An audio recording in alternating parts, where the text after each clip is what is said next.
Have you lost control of the conference? No, sir. We have full control of the conference. This is the same thing we've been doing. MAGA Mike Johnson has indeed lost control of the House of Representatives, and he has lost control over his own party that just revolted against him. And MAGA Mike Johnson just shut down the House of Representatives until at least July 13th.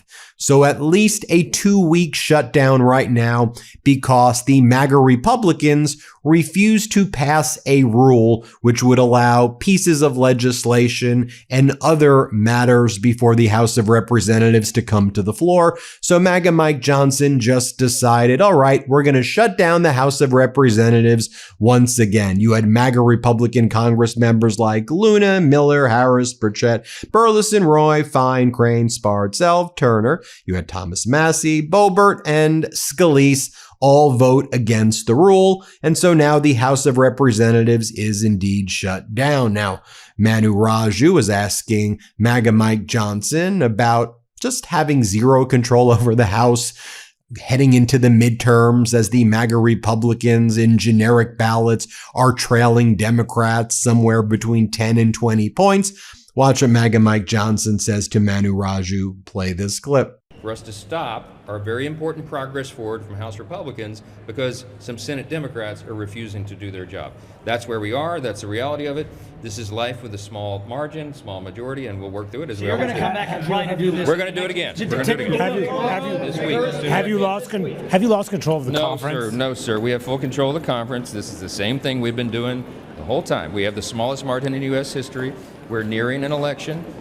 People get very emotional about things, and sometimes they make irrational decisions. So I don't hold grudges against anybody. I just got to get all the team members back working in the same direction. Same song, different verse. Same job, different. Has the president been leaning on these guys too? The president's not involved. No, he's not involved. No. Does he need to get involved? I suspect he's going to be very frustrated by this. Are these members making it harder for you to keep the majority? No, we're going to win the majority, and I'll have a bigger margin and won't have these problems. What do you have to say to these guys? Then before MAGA Mike Johnson was running away there for Manu Raju, earlier in the day, before he had to officially shut down the House, Manu Raju was asking MAGA Mike, so Donald Trump now wants you to pass legislation to ban birthright citizenship after the Supreme Court's ruling, which upheld birthright citizenship of the United States Constitution. So MAGA Mike, is that going to be your priority right now as Donald Trump refuses to sign the housing affordability bill, which was a bipartisan bill? Now you're going to be shutting down the House of Representatives. Your priority was to push a voter suppression bill, and now is it going to be to pass legislation to try to ban birthright citizenship, even though the Supreme Court upheld the constitutionality under the 14th Amendment of birthright citizenship? Watch MAGA Mike Johnson play this clip. The president posted that it's time for Congress to move to end birthright citizenship and that a constitutional amendment is not necessary. Do you agree with him, and will this be your top priority? It certainly is time for us to do everything that's possible. I don't know what that is. The opinion just came out. I've been so busy today, I haven't even had a chance to read it yet. Is this a focus that you want? Is this a focus you want to have in the midterms, to focus to end birthright citizenship? Look, I think it's clearly an issue that merits the attention of Congress. I don't know what the remedy is, how to define it, or the timeline. It would be premature for me to project that, but I will tell you that it's a big concern with the American people because it's been abused. So. And Tom Kean, can he run for re-election given the way he handled this and didn't disclose this to his voters? Okay. Let me just say this about Tom Kean. If someone is going to suggest that he is ineligible to be re-elected by a big margin just because he has had to deal with an illness that, as he noted, almost 50 million Americans have dealt with at some time in their life, I think that's a really unfair question. I think he addressed it appropriately on the floor. I told him, I sent him a note as soon as he walked out the floor and said, we're in your corner and we're behind you 100%. He has a long service individually and in his family of noble public service to the people of New Jersey. I think his constituents understand that. I think they're going to send a message and send him back and let him continue doing the great work that he's done all these years for his constituents. Should he have disclosed it earlier? Thanks, guys. And all MAGA Republicans seem to just be running away from either Manu Raju or from the MeidasTouch network reporters on Capitol Hill. You had MAGA Republican Congress member Tom Kean, who showed up after not being in the House of Representatives since about March without explanation. And then yesterday he said the reason that he hasn't been working is because of depression, he says. And so he didn't show up because of depression, which, by the way, is a serious matter, but he's been not disclosing that since March, raises a lot of red flags. And here he is, MAGA Republican, running away from Manu Raju, asking him, why wouldn't you just tell people earlier if it was depression, like back in March? And do you think your constituents should have confidence in you? Here, play this clip. Why don't we just address what happened off the bat when you first were diagnosed with this condition? Is there a reason for not saying right away? Mr. Kane, are you running for re-election? Can you run for re-election? Did your constituents deserve to know earlier?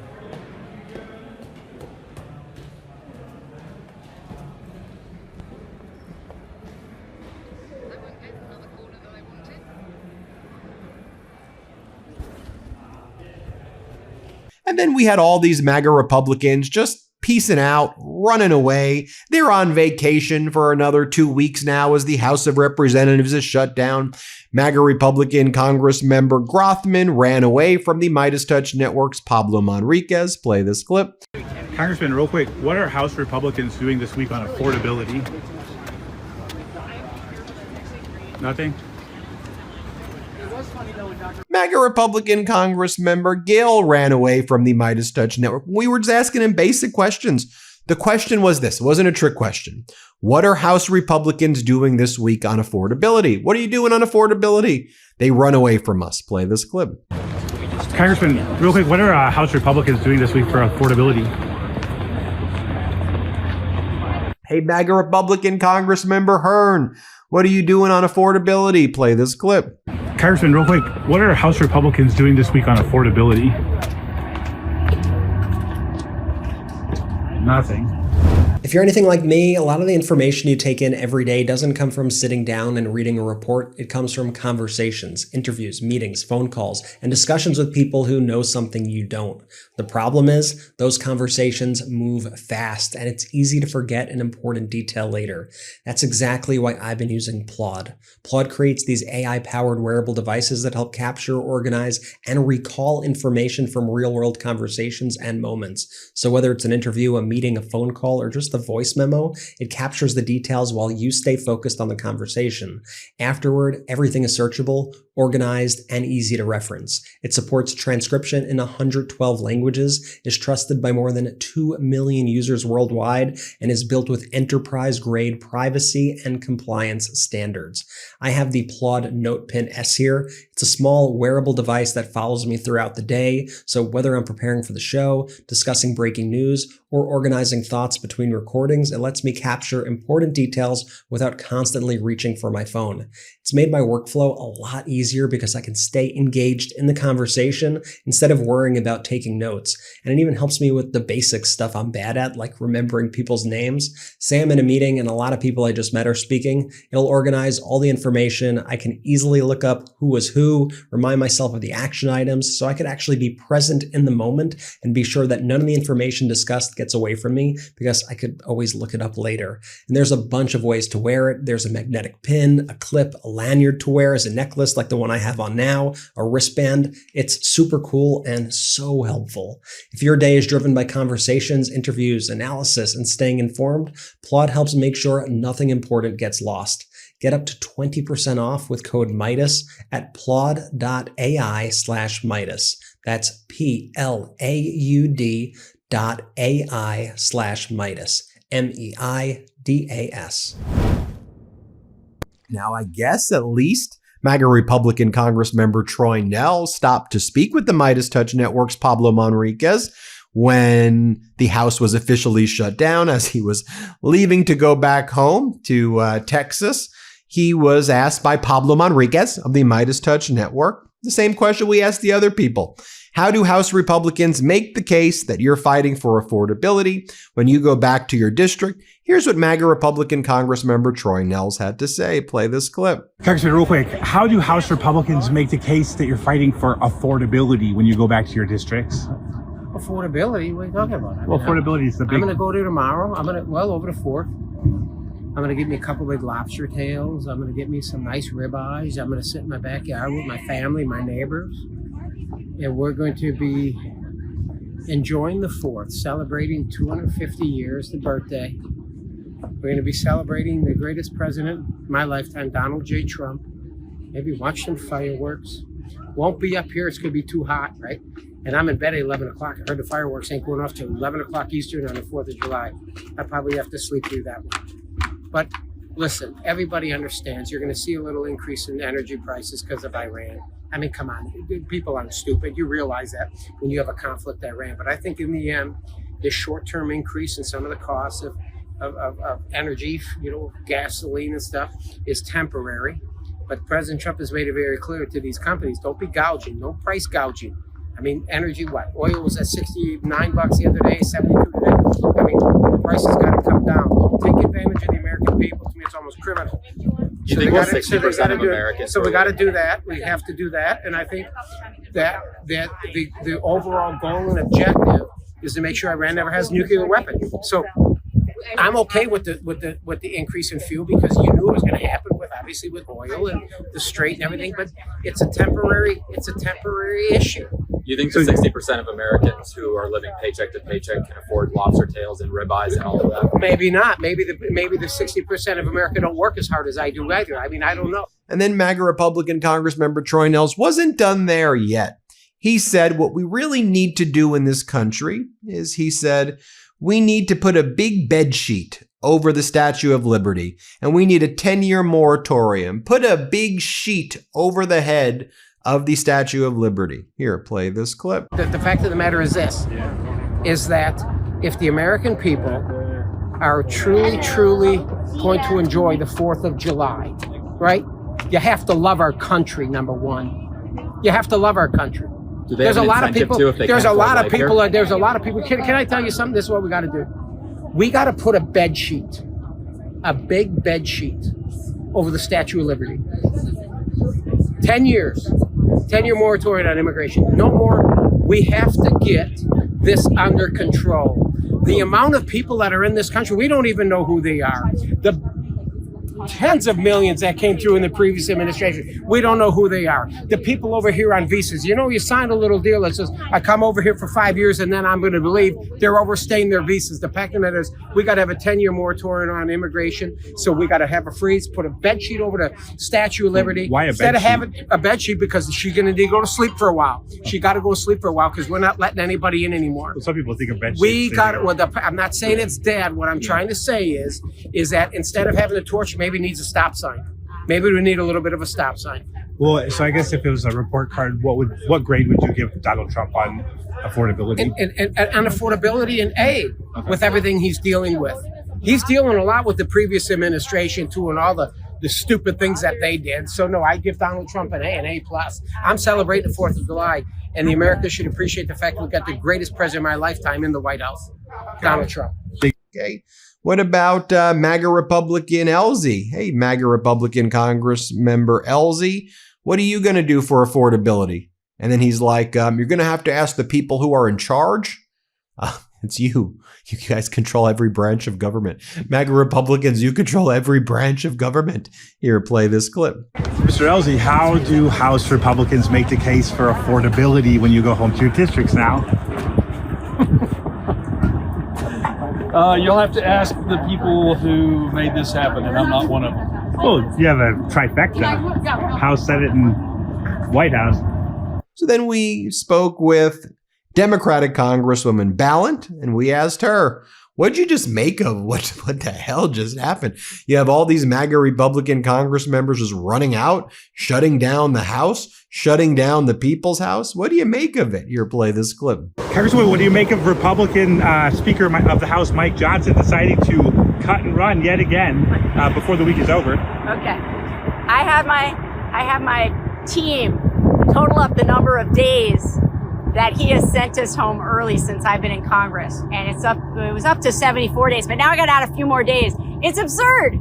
They wanted all the power and they don't know what to do with it. They can't seem to get a rule passed on the floor. It's an embarrassment, honestly, just an embarrassment. Speaking of embarrassments, what do you make of no one showing up to this 250th anniversary party that Trump has been throwing on the mall? So look, it could have been the most amazing celebration. Amazing. If you did not make it a hyper partisan event, if you had just continued with the folks who had been working on America 250 to make it something that all Americans could come together around. But no, he had to poison it, which is what he does over and over and over again, just like the reflecting pool. Got it. Thank you, Congresswoman. Have a good break. And then bring in J.D. Vance, Mr. Gaslighter himself. And J.D. Vance is like, okay, you know what I really wish we could do. But the Democrats, these Democrats, they're not going to let this ever happen. I would love to see Democrats and Republicans working together on something like housing, affordability. Really? I mean, this is what I mean. I mean, these MAGAs, these J.D. Vances, these vile creatures, they treat people like they're so dumb. The Democrats and the Republicans came together this week, bipartisan housing affordability bill that Donald Trump refused to sign. That literally took place. But Donald Trump said, it's a big yawn. Why would I support a housing affordability bill? The same way under actually former President Biden's term, the Democrats worked with Republicans under Biden to come up with a bipartisan immigration bill, and Donald Trump ordered all the MAGA Republicans kill that immigration bill. If we solve the problem with compassion, with dignity, and with strong borders all combined, then it could hurt us in the elections, the MAGA said. So we got to kill the immigration bill so we can run on the problem. We got to run on pain and fear. That's literally what happened here. But listen to what J.D. Vance said. Play this clip. More momentum in that direction from the Democrat Party. Frankly, Laura, I would love it if Democrats were willing, not that they are going to agree with Republicans all the time, but if they were willing to work with us on lowering housing prices, on lowering gas prices, on actually making the lives of American citizens better, we could have some real bipartisan compromise. That's not what they're talking about. They're talking about abolishing the police and letting criminals rule our cities. That is a fundamental transformation in the Democrat Party. It's very bad for our country. It's bad for Democrats. And it just drives home why we have to keep these people from getting close to power. But as the MAGA Republicans were leaving and they shut down the House, Steve Scalise, who's basically one of the top MAGA Republicans in the House, other than MAGA Mike, he's basically the top of leadership. He goes, folks, we may be leaving, we may be going home, but we're in a golden age. So everybody's happy and all of our constituents are rich. Gas prices are down 50 cents. Everybody's doing amazing. Here's what he has to say. Play this clip. On the other side, this is a country that's actually experiencing a golden age again. I mean, gas prices are down 50 cents from where they were just a few weeks ago and continuing to go down. Affordability is back again. And Democrats are upset about that because they wanted it as a talking point for November. And this is the moment where MAGA Mike learned that the Supreme Court found that birthright citizenship is found in the 14th Amendment of the Constitution. And watch what he goes. He goes, well, I guess that's a strict textualist and originalist approach. This is what he says. Play this clip. Jurisdiction of the United States and our citizens at birth under the 14th Amendment Citizenship Clause. What's your reaction to that? Well, this is real time. I need to read the opinion, okay? But obviously you could say that's a textualist, originalist view. However, I do think that this has been grossly abused in recent years, okay? And finally, here's MAGA Mike when he was asked, so why didn't Donald Trump sign the housing bill? And MAGA Mike's like, he's very busy. He's got a lot going on. Busy guy. I'm going to have to explain it to him. Very complicated stuff here. Oh, that's what you're going with? Here, play this clip. The president has a lot going on. And I think it's safe to say he's not read through every line of that piece of legislation. It's a lot to it and a lot of great things. And he and I have spoken about it quite a bit. He understands all the dynamics here, what he was saying and legislation. But what he was saying is, in comparison to ensuring election integrity, which is now represented by the Save America Act, Nothing is as important, because you cannot maintain a constitutional republic unless you have free and fair elections. A government of, by, and for the people is ultimately and foundationally dependent upon that. That's what the president is saying. We all agree with that.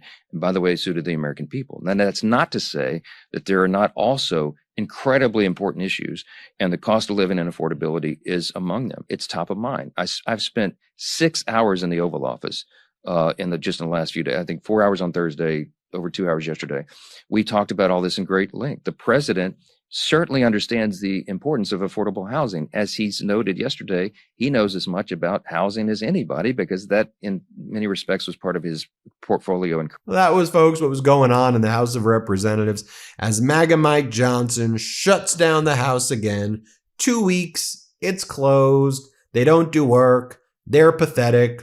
Truly the worst. And they're all going home, and Troy Nehls will have his lobster, whatever the hell he's doing. These people truly hate you.